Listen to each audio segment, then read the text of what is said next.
Gord Macdonald here, CKNW Global News Radio. First off, thank you to the Association for the recognition, much appreciated.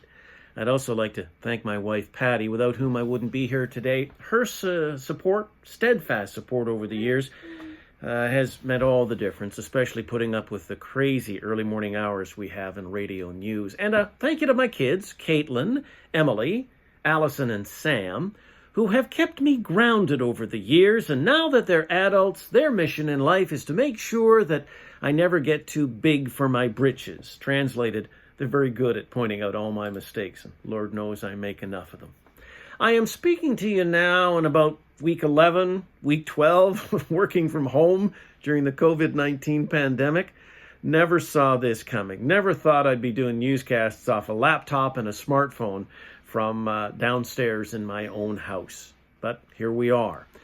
I think sometimes we're a little bit conceited when we think about journalism as such an important role in society. One thing the pandemic has taught us is that people like grocery store clerks and truck drivers are every bit as important. But I do think that you, as news directors, you as radio and television and online journalists, can be proud of the work that we have done in covering the pandemic for our reader, our listener, and our viewer. I think Canadian news coverage has been pretty good.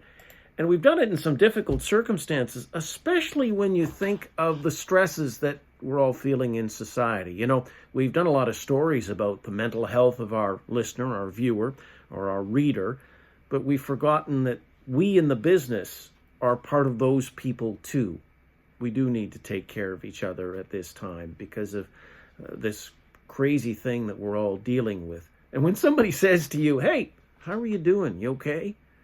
kind of takes on a little bit more serious meaning than it did just a few months ago when it might have been passed off as just an empty phrase. I started in this business when I was 18, so the lifetime part of the award I do understand. I'm not so sure about the achievement, however. Two things, though, that I've been blessed with. One is an enjoyment right from the start of trying to read a newscast well. Now, I have spent most of my adult life failing at that miserably. I get close sometimes, but it's still a lot of fun.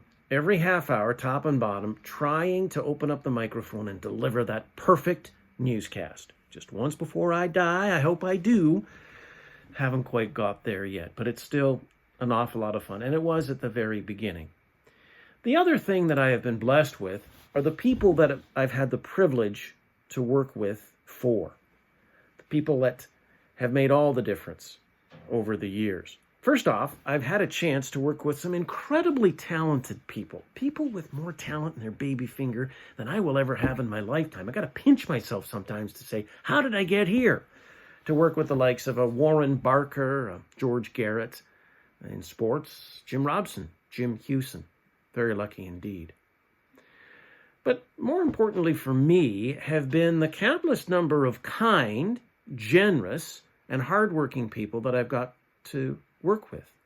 Now, as I mentioned, I've made every mistake in the book, and I certainly have at work. Those people have been very kind when dealing with my mistakes, not rubbing my face in it, because usually we feel terrible ourselves and we know what we've done. But also just the decency of the people I've had a chance to associate with. Some pretty hardworking newscasters, reporters, producers, directors now in television, assignment people.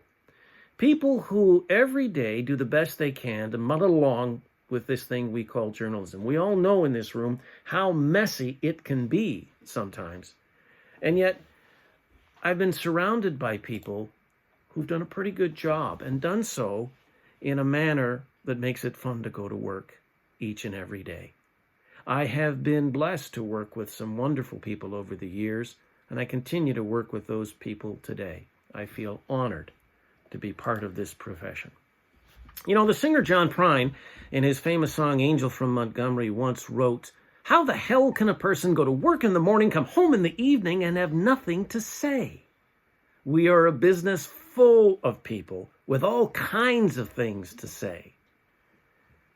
It's our job, and it's our vocation.